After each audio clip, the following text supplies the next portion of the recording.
GMac/Gerry McBride is back once again for the Renegade Master. He is back. He's been mentioned more times in this podcast than probably the podcast itself. He third time round the town, but we're back now in normal circumstances. This is episode 174, I think. I stand to be corrected on that. I have not done my checks. How are you keeping? How are you keeping, Tom? It's great to be back, Paul. I know. Good to see you again. It's good to see you. How are you doing? Physically, to see people is nice, isn't it? Yeah. It is. You were almost going to take your top off there a minute ago, which I kind of want to see in just a morbid kind of way. I just want to see you with no shirt on. I know that's for our OnlyFans at some stage, so don't.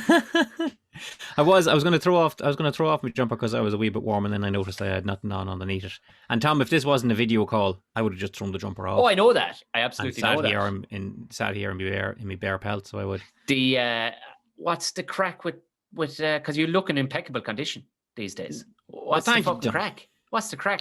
Normally people go to other way and go to shitting and asunder heading into the 40s, but you went to other way and you said, no, I'm going to fucking catch this by the throat now. Well, that's anxiety for you, Tom. It's a little sprinkle of that goes a long way. That's a little bit of that goes a long way. I mean, there's two ways to head into 40, Tom. You head into it with the intention of seeing 50, or you head into it with a devil-may-care attitude. And I went at it with the latter there, Tom. I went into it going, fuck it, spice bags all day, every day. We're all animals. Why act different? And then a couple of clutches of the heart later, I was like, maybe not. No, maybe we'll not do that. We'll not do that. But you're like, you took to walking over the gym. Was that always going to be the case? Like, yeah. Do you know what it is, Tom? I don't think I'll ever set foot in a gym again. Yeah. I got a gym membership for a little while, and I never went to it because I was like, by the time you go to it, is all your spare time. I don't know about you, Tom. I'm fairly certain you and I have about, roughly speaking, the same amount of spare time in a day. Yeah. You probably less, I'd say, even these days. I'd say with you two chiselers, so. When you look at it like that, Tom, if it takes you 20 minutes to drive to a gym and you have 22 minutes in a day to stay fit, that's going to be a poor gym session, so it does.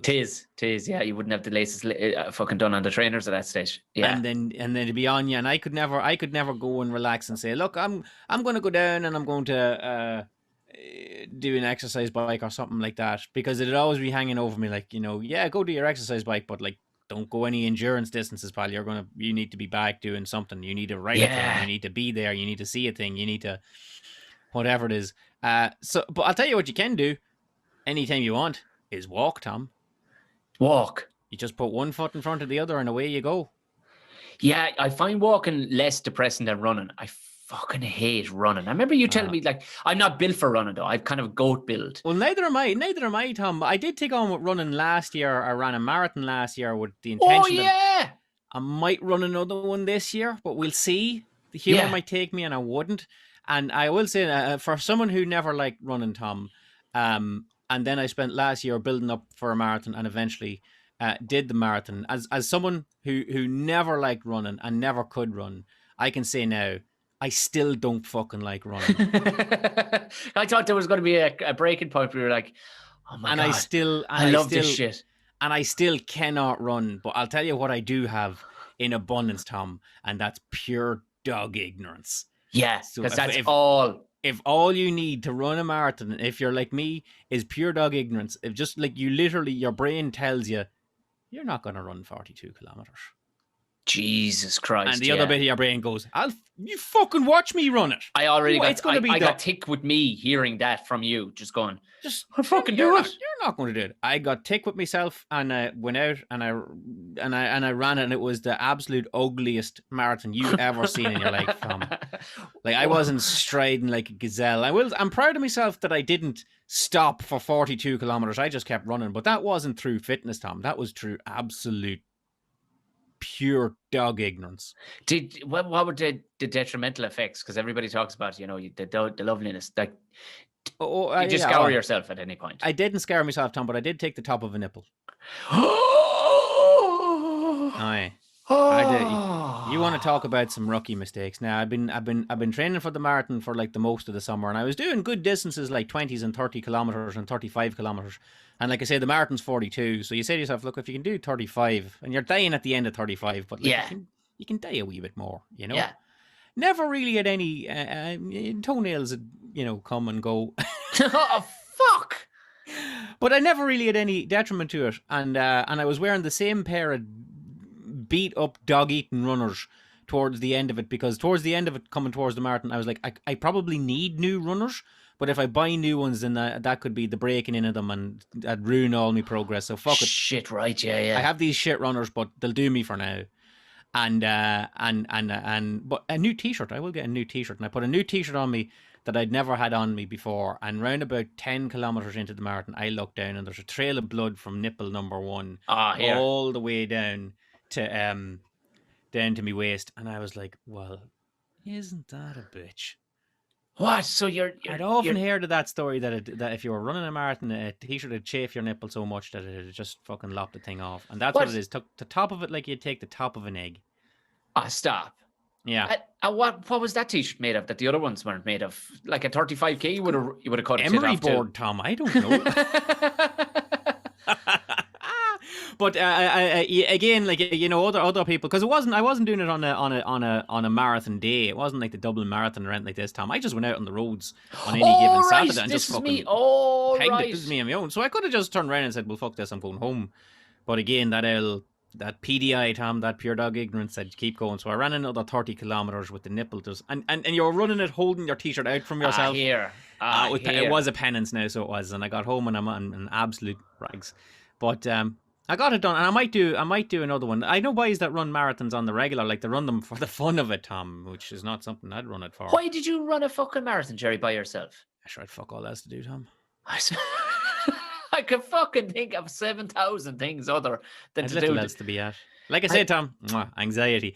You know what I mean? Last year with the pandemic on, and you were locked in and one thing and another. So what else could you do? Like, all things being equal, Tom, I would absolutely have rather been in IKEA. But here we are, And what are the preventions that a fellow should do if anybody's thinking of taking up running?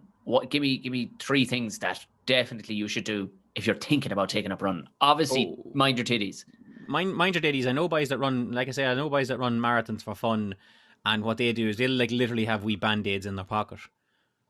Right. Yeah. So if you find it going halfway through, you can take a little band-aid and put it over your ditty. And this is not nature telling you to go home, like. This is nature telling you to go home, but like, look, this is the strangeness that creeps into you. So that's one thing. Okay, mind them ditties. Yeah, mind your ditties. That'll be the title of today's podcast. Mind your ditties. There you go. I suppose stretching is no harm as well. Although, Tom, if anybody heard me here talking about running a marathon, when I say stretching, I stretch like you'd stretch in the morning. Yeah. Okay. You just like sort of like and yeah, on the side of the bed, I suppose, on the side of the bed, and I kind of, for some reason, when I was going out to run the marathon, Tom, like the most of me stretching was isolated in the shoulder region. You're stretching your fucking shoulders. I don't know, but I was doing all these big yawns and stretches and shoulder rolls and shit, and I'm like, why are you fucking doing that? Because the sorest part of me, Tom, bar me nipple that day. But the sorest part of me is my shoulder. I hurt my shoulder a while back, and I never got it right again. And my legs always seem grand. Yeah. Until I look at them under an X-ray, and then all of a sudden I realize that it's just bone on bone, and I'm fucked for life. But hey, here we are. So do proper stretches. Look it up on YouTube and find proper stretches. And the other thing, Tom, is leave wee presents for yourself around the trail. That was the thing. And people do this. This is it. Marathon runners and long distance runners do this. They'll go out, they'll plan their route and say, okay, I'm going to go here, there, and the other way. Well, that's advice number 4. Plan your route. Don't just go around running the roads like a bollocks and saying like, how far am I along here? Like, know where you're going. Yeah. And go out, and at around about like 10 kilometers and 20 kilometers and 30 kilometers and whatever you're running, leave like a bottle of water or a bottle of Lucozade Sport and a wee snack. So like leave a banana or jellies are good, like Haribo jellies and things like this. And I went out the night before. I can get on board with that. Yeah. I went out the night before and I left all these wee presents for myself. I left like a can of cider at fucking. Yeah. I left a banana sellotape to a thing of Lucozade Sport and a Turkish Delight and like a Fry's Turkish Imagine Delight. the guards picking it up, going, "This is a sign." So I'm here pegging it around. I left one at 10 kilometers, 20 kilometers, 30, and 35. So I figured now towards the end of it, I'm going to be bollocks, so I could do a 30 and 35. Yeah. And Tom, wouldn't you know it? When I got to the drop in 35, and I mean I left these things in the ditches. I wasn't leaving them just sitting on walls. I'm talking about like you'd hide them in ditches. Some fucker had taken me bottle of Lucozade. A kilometer 30, and me dying here. I'm like, for fuck's sake. And only for I knew that there was another one coming up in 5 kilometers time. I was like, all right, you'll not die until you get to 35, and you get it. If you had to drink 4 bottles of Lucozade Sport in a 4-hour period, you'd probably shit yourself anyway. Yeah. But who sees a full bottle of Lucozade Sport, a banana, and a Fry's Turkish Delight mask and tape together in a ditch and says, "Oh, I'll have that"? It's probably another runner. Who fucking rared you? Fucking lovely. What an absolute bastard. See, I'm not seeing a whole pile. Like, how long do you think you're going to live, Gerry? I know that's a strong question, like, but hard to say, Tom. I mean, the roof of the house could fall in on me, that sort of way. Yeah. Do you know what it's you know what I'll tell you, Tom? I wasn't going to be happy till I did it. Okay, right. Yeah. All right, yeah. Like it wasn't. I don't have a bucket list or anything like that. But like, do you ever just take a notion to do something, and until you do it, you're not going to be happy? Yeah. I mean, and that was it. The only other thing I'll give you another thing that your pure dog ignorance will serve you well, Tom. The only other thing that I took a notion to do over lockdown was we did the garden up, and it was all nice and it was all lovely. And it was holiday money, and we weren't going anywhere on holidays, and you got your deposit back, and we said, fuck it, we do the garden. And I needed a fence panel, a 6x6 fence panel. Yeah. And it wouldn't go in the back of the car. And the place I was buying it from was charging €35 delivery, Tom. And the panel was 30. And there was no concessions to be made in this. So I says, do you know what I could do? Do you know what I could nearly fucking do? I'll walk home from that place with it. With a 6x6 panel out in an open road. It's 2 mile down the road. And I goes, no, you're not going to do that. Not a windy day now, was it? And I was lying up awake at night going like, I could fucking do that. And I was like, no, you shouldn't do that. But like, once the idea was in me, I was going to do that. Hell no high water, I was going to do it. And I carried that fucking thing 2 mile home on my back on quite a gusty day, Tom. You must have looked like some lunatic. I did, yeah. I looked like an absolute spanner, and I carried it sort of like on my head like this, like above me, like a hang glider sort of thing. And again, I figured like if I'm carrying it sideways with one hand down and one hand up, like that's a sail. That's going to blow you about the place. But if you carry it up high, it's probably going to be all right. And I got it home, and I was delighted with myself, and I was very sore. But I was proud of myself. But at the same time, I'm like, what did we lose here, Tom? Definitely the respect of my neighbours. Yeah, for sure. Yeah. And I gotta tell you, I'm probably on shaky ground with these people at the best of times. They probably know that there's some sort of fucking screw loose with me one way or another. But then, like, to see me carrying home a 6x6 fucking fence panel up the ODR, the fucking On-Guard Distributor Road, probably cemented that fact. But here we are.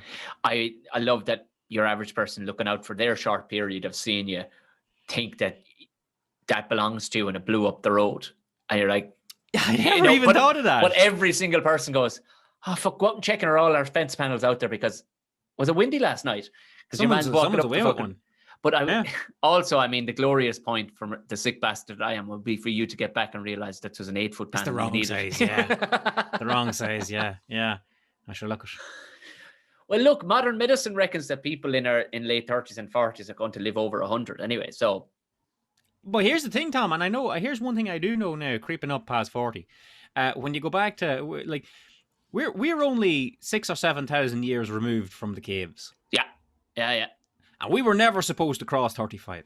No. Like, never built for it. Are we playing gods? Is that what you're saying? And then all of a sudden, someone said, you know what, let's throw a bit of medicine into these boys and get a couple of more years work out of them. But that's why hair starts falling off you. I know I'm starting to get windy out the back here. Your teeth start falling out. Your teeth start giving you shit. They were never supposed to last you this long. You were supposed to get fucking trampled by a mammoth when you were 27, and people would go to your funeral and go like, he had a good run, didn't he? He was a nice fella all the same, yeah. Couldn't fucking resist those mammoths. Yeah. I will take another mammoth sandwich there, yeah. Fucking hell, yeah, I never thought about it like that. So we're pushing the envelope Fuck. Oh, Tom, we're Wow. not pushing the envelope. We're shoulder charging a post box to the ground. That's an analogy, if ever I heard it.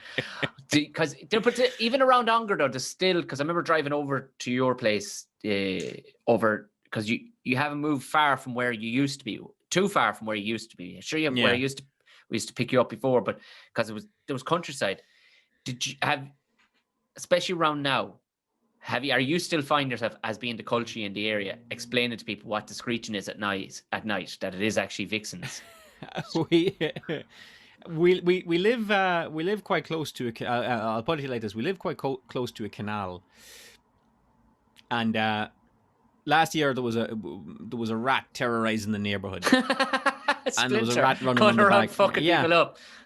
One of these big fucking what do you call them? The copies? What do you call the I know the yokes. Cabarros. Yeah, what are yeah, the name just? It is something like a Cabarro. Yeah. There was and everyone was saying, like, I think that rat, I seen it over here, and then some other people the other day would say, yeah, I seen that rat and he was over at the bins over there.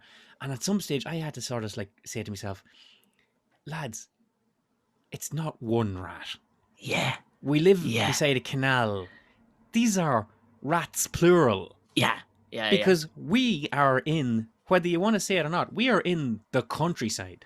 Yeah. So you are going to get, and even where I'm living right now in the green, you will see on occasion rabbits.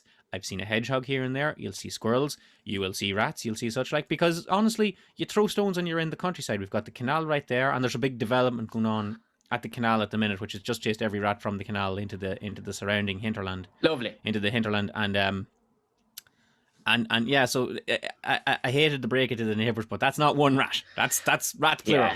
Yeah. We are amongst the rats. What have you got out your way though? But sure, look, we've moved down into the shticks here now, like, and it's all you're in their domain. And what I noticed is the vixens here are, I would say, 3 to 4 times louder. They are country fucking just filthy foxes. They're just screeching for the right all fucking night. I'd forgotten. It was like, and also sound travels across, of course, yes, across the countryside. Yeah. But I haven't seen a fucking hedgehog. You just mentioned hedgehogs because I know you're to the listeners. Gerry McBride will text me at fucking 10 to 11 or 17 minutes past 12 at night with the most random questions, because you're my go-to guy, Tom.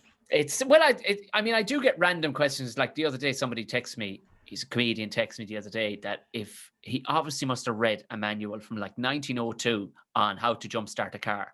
Right. He was like, so if I clip the negative onto the body, will that be enough for an earth? I'm going, what are you fucking doing?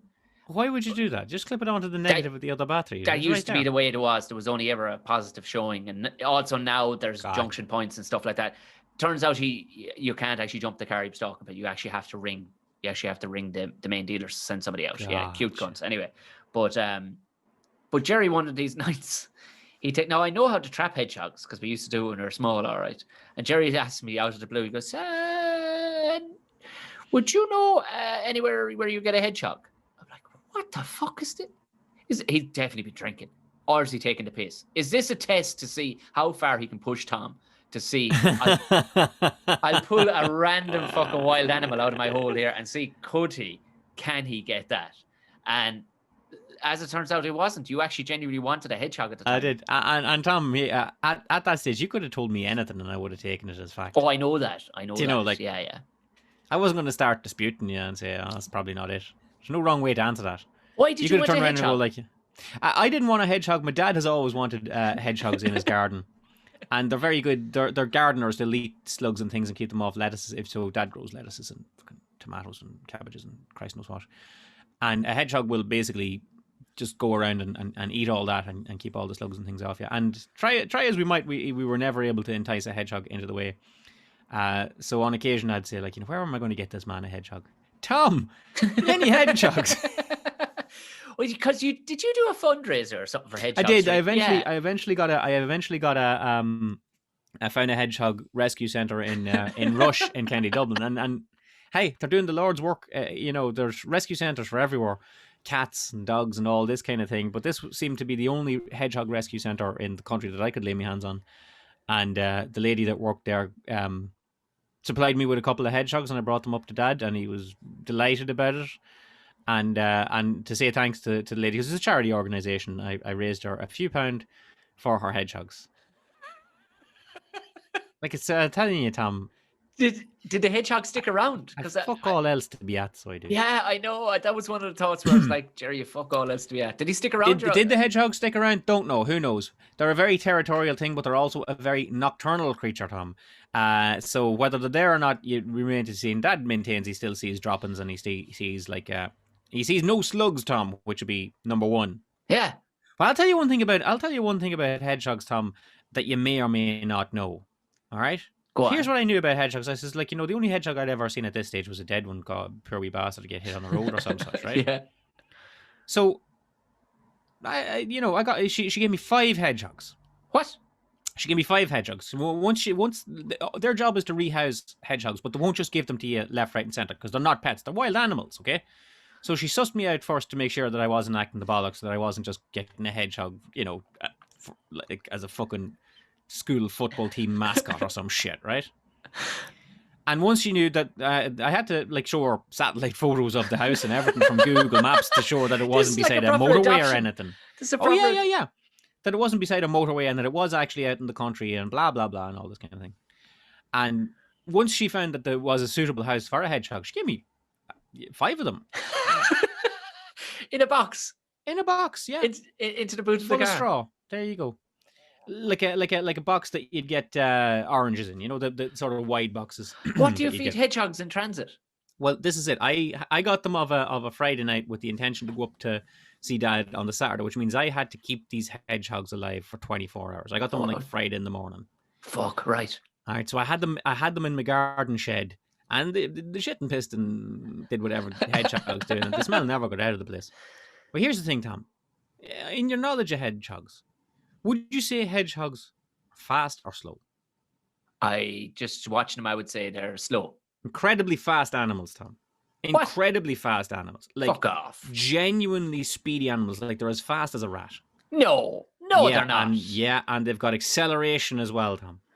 What?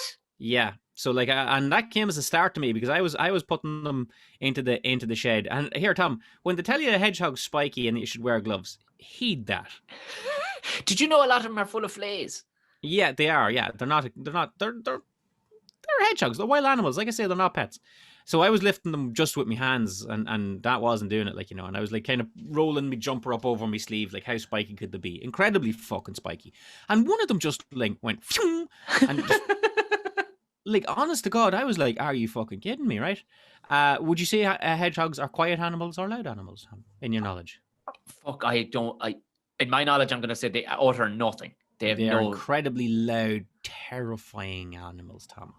Like, they'll go, no. Yeah. What? That's the night. Like, genuinely freak you out. Like some shit out of the ring, like, just look at I was just like, I got to keep these animals alive for 24 hours before I get them up to morning. So I was like, I never slept a wink that night. I was going out with little bowls of warm milk and dog food. They eat like dog food, all this kind of thing, and putting them out for them. They didn't seem to be eating anything, and they didn't seem to be moving whatsoever. And I was like, fuck me, is the place too cold or anything like that? But they're nocturnal. They start functioning at like 2 o'clock at night.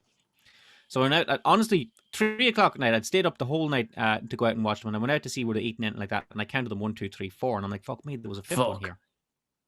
Stuck to your back. You had a penknife. Tom, he was stuck to the wall of the shed and had climbed up to eye level. He had climbed up the shiplap of the shed. Fuck all that. Like little claws just climbing up. And like I was delighted I went out when I did, because if he'd got to the fascia of the shed, or the eave of the shed. Yeah. Where the roof meets. He would have probably fallen off, and knowing my luck, spiked another one to death. I was just thinking. So everybody thinks they're fucking adorable because obviously you wind in the willows and all that shit where they wear aprons and stuff. And that they're little sort of amble along. Like if they were any bigger, like if they were as big as a badger, they would be going around fucking shit up. Oh, they'd rule the lands, yeah. So they move like a bullet. They're covered in move like a bullet. They're covered in spikes and fleas. They can climb like sons of bitches, and they're terrifying. Fucking hell. My There you go. opinion has officially changed on fucking hedgehogs. Thanks for that. There you go. Everybody listening, I know I promised during most shows that you'll learn next to nothing, but I think we've fucking learned a lot so far. This has been a bit of a fucking overload, but we may as well press on with the fucking educational things, because you had another segment that I say segment, but you were filling your stories on Instagram during the first lockdown with board chores, and chores. Yeah, it was post your very first episode you were on, and then the second episode you were on with Marty, talking about Marty Moan, kind of dominated that situation. Yeah. Because the board chores thing, I mean, I was going, how is McBride finding so much stuff around the house? But you can when you go looking, can't you? Yeah, there's always work to be done around the house, Tom.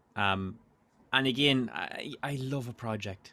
Yeah. And I'm no good, Tom. I'm no good at work. I've no finesse work about me. Like, I'll measure, if I need to cut something at 20 inches, I'll measure it at 20 inches, mark it at 20 inches, scribe it at 20 inches, cut it at 20 inches, and the fucking thing will be 19 and 3/4. Yeah. You know, that sort of way. That was the funny thing. I made a bunch of fucking things out of pallets. I found a load of pallets during lockdown 1. I just started making them, and I remember Mickey Bartlett, I was chatting when he was going, oh man, it's fucking work of art, that thing you did there. I went, Gerry, the beautiful thing about pallets is you do not have to be a carpenter of any sort. You just whack that shit together and stand back far enough and take a photograph, because there's a thing called 20/20 from 20 feet away at 20 miles an hour. So everything looks fucking beautiful. Like, exactly. So I take on with a few jobs, and like, I did it as board chores on Instagram. Today on board chores, I'm going to be doing this, and then there'll be a couple of little things, and then it became like, you know what? I couldn't give just straight advice about it. It'd have to turn into like a wee comedy sketch or something such. So I started doing these wee comedy sketches, and Tom, I would have loved to keep doing them. I really would. I did 100 of them, and I never missed a day. And then it just got to the point where I was like, you know, I'm no longer bored. Right? Yeah. And this was just taking up a bit too much of my time, but I would love to get back to that. And then the killing thing about it was, like, people would turn to me for advice, and they'd be like, "Oh, that's great that you did that. How do I do this?" I'd be like, fuck if I know." That's exactly what I thought when I saw the first one. I said, McBride has opened a can of fucking worms here. Absolute can of worms. Yeah, because people are going to come to him for advice now. And I'll look here. I'll put it to you like this, Tom. If anybody asks me for advice, I'll tell them what I know. Right. Yeah. And I'll tell them what I did and whether or not it worked for me. Yeah. After that, you're on your own. Fair you know, enough. That's a fair enough. It basically comes down to hit it with this, pull it with that, spray it with this. Is it fixed? No. Well, then I guess it's just not meant to be.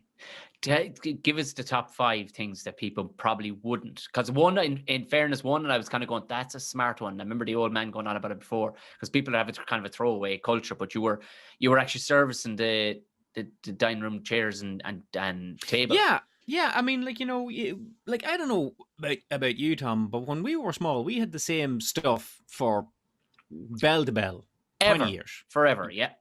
And things got fixed, you know, like, if there was soft furnishings about the house that my mum wanted to change curtains and change sofas and rugs and things like this, but like things like the kitchen table, I added it for 20 straight years. Mm-hmm. Yeah, because it was kept right, and the leaves of it, the little hinges that put the leaves of it up and down were sprayed. But it'd drop a WD-40, spray it every now and then, or 3-in-1 oil as it was at the time. The same big knife. You know, have you got a big knife in the house? Yeah. The same big knife. If I go up home this evening, which I won't be doing because of lockdown, but if I went up home this evening, that's the same big knife that has been there for 40 years. Yeah. And that gets sharpened on a whetstone every 18 months or whenever it's needed. And there you go. If you buy the right things, you'll have them. You look after them. So we bought like dining room chairs and such like. And honestly, it's only IKEA stuff, Tom. Like, it's not like we're spending big money of it. Yeah. But every now and then with your stuff, you go at it with the anvil, with the Allen keys again, tighten everything up, make sure the bottoms of it have the little felt pads so it's not scraping the floor. Tighten the screws, give it the wub of a wag. The wub of a wag? There you go. The wub of a wag. There you go. That's a perfect example. You know this yourself, Tom. If you have like a cheese board or a worktop surface or something like that, a wee bit of oil. There you go. So what are the top? Give us a handful of top things people should have in their toolbox. Oh, in your toolbox. And everybody should have a toolbox.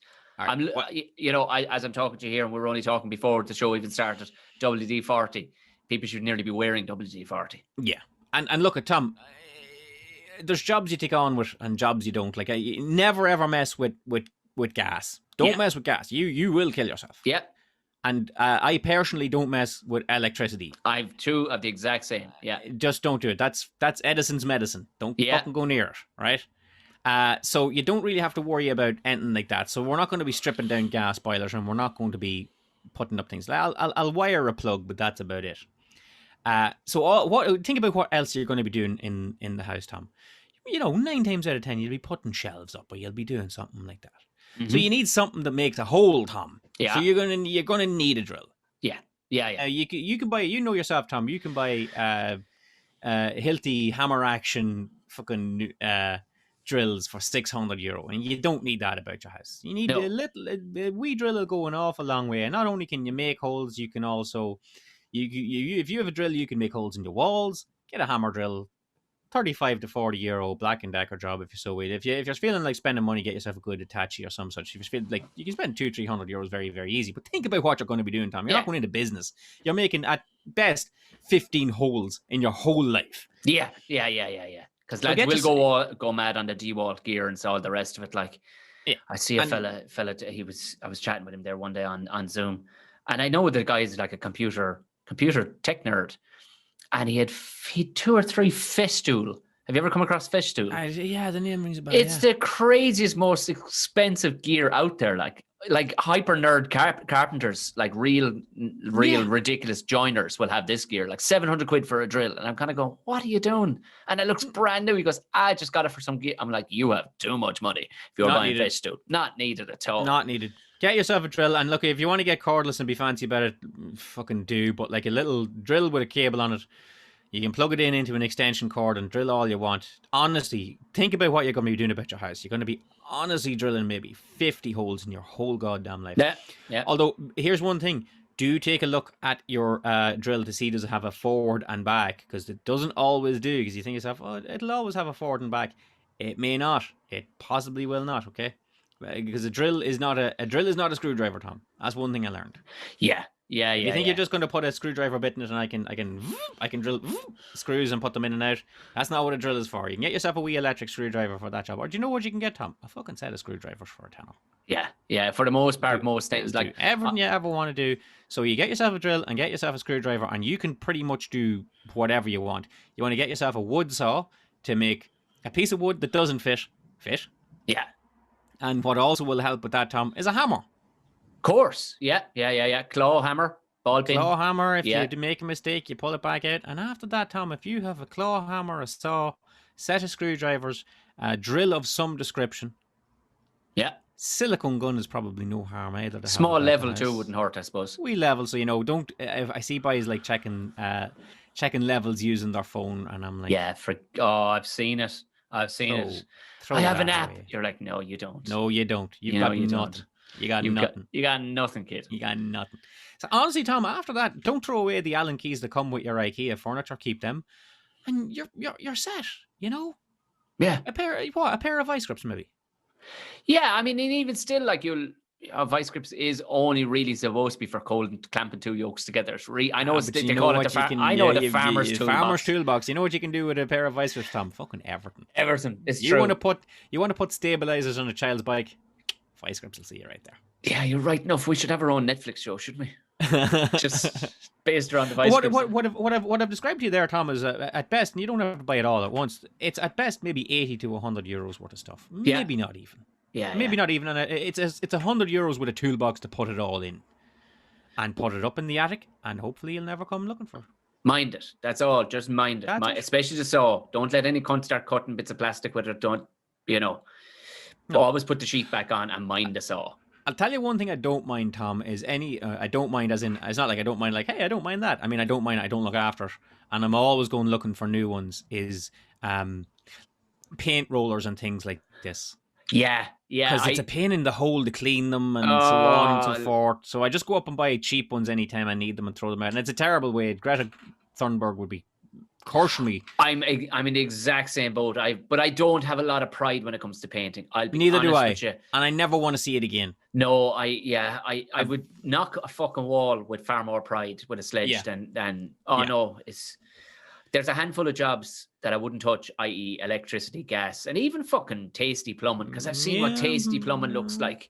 And there's something beautiful about tasty fucking plumbing. Do you know what, Tom? If you fuck up a shelf, what's going to happen? It's just not going to be level. Yeah. Oh no, the dust will roll off it. But if you fuck up the plumbing of a toilet, you'll know about it someday at 4 o'clock in the morning when the water starts dripping through onto your head. So I do leave that to everybody. There's boys for that jobs. And else I'll take on with it. Don't get me wrong. Yeah. And you make your mistakes on the go. Like, I know how to paint now, Tom. And that's from a year of painting badly. where paint just literally, you're there like 2 weeks later going, why is that paint not cured? Why is that paint still sticky to the touch? And it's like, well, you know where it said leave 4 hours between coats? It fucking meant it. Yeah, that and like cutting in fucking at the top and cutting in and all this kind of thing. It's a pain in the hole. Oh no, I to be honest with you, I'd still have no problem in hiring a bloke for that. No problem. Come on in, do a fucking good job. Do you know what I mean? Get at it. Stop fucking around with it, because I just hate it with all my fucking. I fucking hate painting. Oh, I take no joy from it, Tom. It's like the running. I just so many people. Yeah, ignorance, I suppose, is a big thing. Pure ignorance. Get this job done. So many people will give it a go. Oh, but because I wanted it. We didn't really. We're going to lead briefly or quickly. We'll be leading into the big promo piece as to why we're here, and all the rest. I started to kind of read up on, because we lent into a bit of a conversation the other night about Irish superstitions and the vixen thing. Oh, the vixens, yes, sorry. The vixen thing was a big thing that people, that's where the Banshee, apparently, the basis really? of the Banshee. Yeah, but you ask, there was a guy out at the gate just now, and he was digger, he was working in kind of cleaning out a bit of a dike. And I just went up to him and was chatting away, how you keeping, great, and all the rest of it. It started, I said, the foxes around here, man. And he goes, yeah. But it was him who said it to me. He goes, he says, that would have been mistaken for. But you ask a lot of people around here, and they will have a story about the Banshee. Oh, yeah. You're like, well, who is this woman, and how does she get around the place so fucking much? Yeah, but, and why is there always a recently rid fox very close to the scene? Or soon to be ridden fox very close. Soon to be rid fox close to the scene. Do you ever come across like, I don't know what the name was. I was told the name and I can't remember. It's like a bundle of sticks tied together with a ribbon. That was a real nasty move. If you put that, if somebody found that in their field, it was some Irish word, like, I'm going to say pusheen, but that's kitten. Well, is it pestrog? It could be. It could be. Someone will correct me, I'm sure, but we would, up our way, we'd say pestrogs were superstitions. Pishogs. That could be a pestrog. Yes. But like walking under a ladder, don't walk under a ladder as a pestrog. That's only. I'm not going to walk under the ladder. I fucking walk under the ladder. That's only an El pestrog. Yes. So superstition, but it's probably derived from this bundle of sticks. That's what it is, because that's what it's called. I was trying to think of the Irish name, because that's what it's called. That's some Blair Witch shit right there. But that's someone hexing you, is it? It is. It's somebody hexing you. Bad bastards. And apparently, if you find a pishog inside in a field, you'll struggle to get back out of said field, because it'd normally be in a part of the field that I have heard. That you're taking me way back here now to when I was wee. All right. Yeah, I knew I'd be rooting around your brain for this one. Yeah. It's back there somewhere. All right, that there was someone that got the bundle of sticks and then couldn't find the way out of the field. The one that we were always told was, you'll get thorns in your bed. Yeah.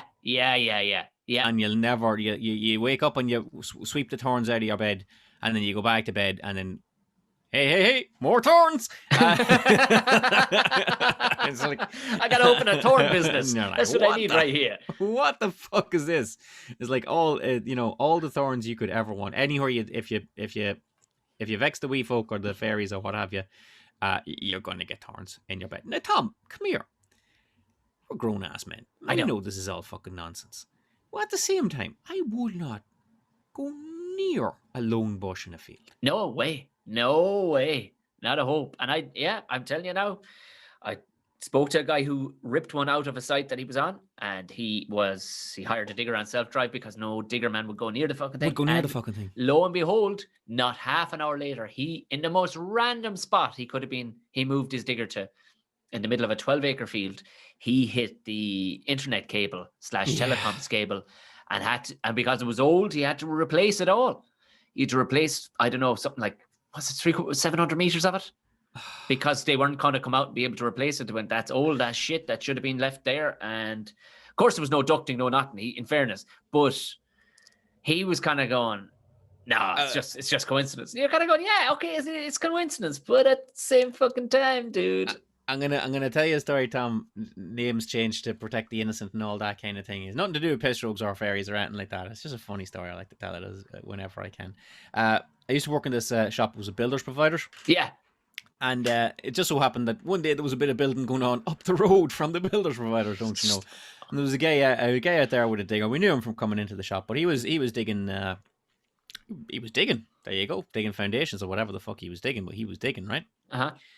So we knew he was there. That was all that. And he came in to me at the end of the day, and he says, "Come here. I need 2 gas connectors and about a yard of pipe." Which is that's common for like I've hit a thing, right? Yeah. Can I have 2 water connectors on a yard of pipe, or can I have 2 sewer connectors on a yard of sewer pipe? Because I'm after busting something and I need to put cut out the bit that I'm after breaking, put 2 connectors either side of it, and the yard of pipe by the end. I says, okay, well what size of pipe is it? Because like a gas pipe going into your house is the orange pipe. You've often seen it going to your the tank outside. It's an orange rubber hose. Maybe you got a belt of it when you're a wee, if you're stepping out of lane. It's an orangey flexy. Looks like a garden hose, although it's thick. And I said, well, is it okay? So the orange hose going into like a gas cooker? He goes, no. It's like the gas going to a house. I was right. Okay, so sometimes if you were if you had like the 2 bottles of gas outside the house, the 2 big red bottles of gas. They were connected with a thing that was called oil line. It did for oil and gas. It was a copper pipe about 10 mil thick, about the size of a pencil thick, coated in white plastic. Yeah. That's oil line, okay? I'm sure you might have seen it through time. Okay? We have it here. And I said, well, it's oil line, it's 10 mil, so it's like a copper pipe. He goes, well, I don't know if it's copper, it looks plasticky. And I goes, okay, yeah, it's a copper pipe, but it's got the white plastic over. And I showed him it, and he goes, no, that's not it, it's bigger than it. I goes, well, that's 10 mil oil line, that's in every house in the country. There's a 15 mil version of it that, you know, if you were going a long distance, you'd use a 15 mil version of it. And there's a 22 mil version of it, but like we keep a roll of it there and it's been unopened for 5 years. Nobody's ever come looking for it, you know. Yeah. We got in 2 rolls for a factory and they only took one and left the other one back, and we just left it there in case anyone ever wanted. So is it either them? He goes, no, it's bigger than that. Here. Did he hit the fucking stuff out in the road? And I says, roughly speaking, how big is the pipe? Because I'm showing you pipe here for 10 minutes and we haven't hit the right one yet. How big is the pipe you hit? He goes, well, I'd say you'd get your fist down into it. Here. He hit the fucking mains. Oh, man. And he stood there for 10 minutes, you showing him other bits of fucking pipe. And it was just when he said that, Tom, that I noticed the hint of gas in the air that was coming. Yeah, he piped straight from the sea. It was the fucking Shell to Sea mains gas pipeline that he had put the bucket of the digger down through, and we went out and looked at it, and sure, like, it was pissing gas and putting dirt and stones 20 feet up into the air. Do not smoke fags within the greater fucking area. And then the like when we say, like, you know, it had to be fixed, we were sent home early. The whole place was evacuated and fucking lads landed with like the ET spacesuits on and all this kind of shit to fin it up. But I always thought it was funny. 2 things about that story. I couldn't pick which was the funniest of it. Number one, that in order to bust that pipe, he had to go down through maybe 5 or 6 layers of warning tape. Oh yeah, and then there'd be gravel on top of that, maybe a foot of gravel on top of that as well. And you were given every opportunity to not hit this pipe. Oh, that was a tick. So that could have been the funny thing. The other funniest thing about that story is that he thought he was going to buy a yard of pipe and 2 connectors and fix it and fuck off. Oh my! This is the thing, like, and you think them fellas aren't out there? Just like I'm gonna go get a yard because so you with your boy cutting off the internet to the place. You rest assured if he could have got 2 fiber optic broadband connectors and a couple of Allen keys and hammer a job in it, he fucking would have done. Well, to be fair, that's your man. To give it to his credit, it was in a blank field, and there wasn't any grit. There was no Warner tape. There was no ducting. There was no nothing. It was just. Oh, then he can just turn around and say the what's the word I'm looking for? The responsibility was not his. Someone didn't do their job right because all them things should have worn. Oh, you didn't meet the kind of neighbours I used to live with, Gerry. that doesn't wash. That doesn't wash. But the real fucking reason, not just I love hanging out and talking to Gerry McBride, and of course, no better place to do it than on Buckshot. But the real reason you're here is we got it back together, Gerry. We did it. Hit him, Tom. We did it. We did it. As you will listen to this, the general public will listen to this. You'll hear this on the 19th of February. Yes, indeed. Mark this forever in your book. On the 19th of February, you will hear this podcast will be released as to general release. And I'm going to just clarify that coming Monday, which is what am I looking at today? Is the 22nd. 100%. It is the 22nd. Monday the 22nd at 9 a.m. Season 4. Only 4.5 years in the making, Gerry. Season 4 of the Tom and Gerry Show is back. It will be dropping into your ear holes. We finally got around. I've been promising people for a long time. Do you know how many fucking months and years people have been asking for when the Tom and Gerry Show is coming back? And I was like, no, it's happening. It's happening. He goes, did you and McBride fall out? We go, actually, no. We talk more than usual. Yeah. We can actually just record our conversations about hedgehogs. And leave it at that. But and Tom, while we're here, I want to take full responsibility for the Tom and Gerry Show. Oh, and while we're here, I'm taking. And while we're here, you're going to fucking blame me. I'm giving it.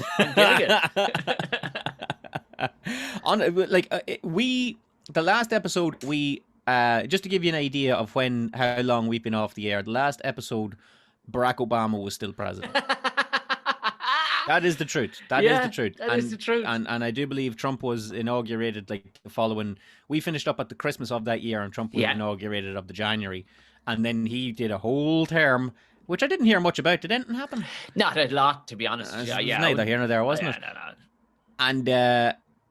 And we went through it. The January, that January and / February, I moved into a new house. We bought a house and moved into it, and we had a second baby. And Jimmy quit. Jody got married. You know. Perfect. Yeah, that's just what happens. But there you go. That's what happens. And Tom is still standing there with his first real 6-string on the side of the road, going, "Where the fuck is he gone? Where the fuck is he gone?" And honestly, I always had the heebie-jeebies that we could because we recorded it together. The first 3 seasons of the Tom and Gerry Show, and I had fucking great crack recording that, Tom. Forget about it. It's not that people are, but you fell out or you said creative differences. We're not fucking the Beatles. We're not that precious, that's for sure. We just had a great crack and was all that. But I just couldn't get you as handy because I was busy with one thing. Yeah. And I didn't want to do it on the internet because I was worried that the audio quality wouldn't hold up and there wouldn't be the same. Well, when you were worried about it, you're right to have been worried about it because back then. Even a year ago, the quality wasn't there, and because I never had a Skype call that didn't shit the bed. Yeah.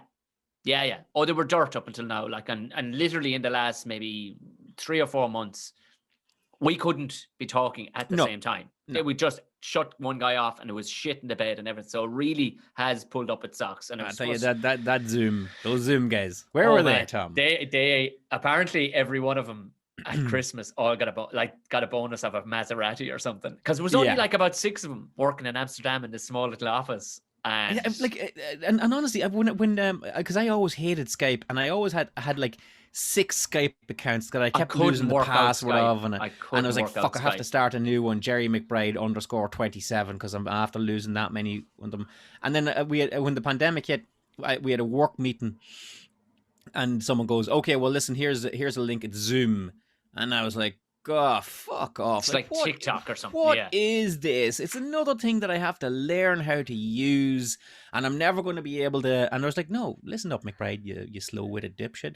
It's real simple. I'm going to send you a link. You click on it, and all of a sudden, we're having a seamless video conversation from the fucking future. Yeah. Right here and now. And lo and behold, it is. And I got to tell you, Tom, I don't know why I was worried all those years that the audio quality... you were, like I said, you were right. You wasn't were going to right measure up. I know. Yeah. When you go back and listen to the first 3 seasons, and it's a fucking handheld recorder sitting in the ashtray of a Citroen C4 as we drive around town with the windscreen wipers on. I know. This is. Why was I so precious of the audio quality? I know. But you were just looking for any excuse not to fucking do it. That's all that was. But you're dead right. I was precious about my art. But we're back, Tom. We've got a load of episodes in the can. I'm having an absolute blast recording it. It is great crack. It feels so fucking good to be back and therapeutic, if not nothing else. You just like all the previous seasons. If you haven't listened to it, go back. There's like 18 or 19 fucking episodes.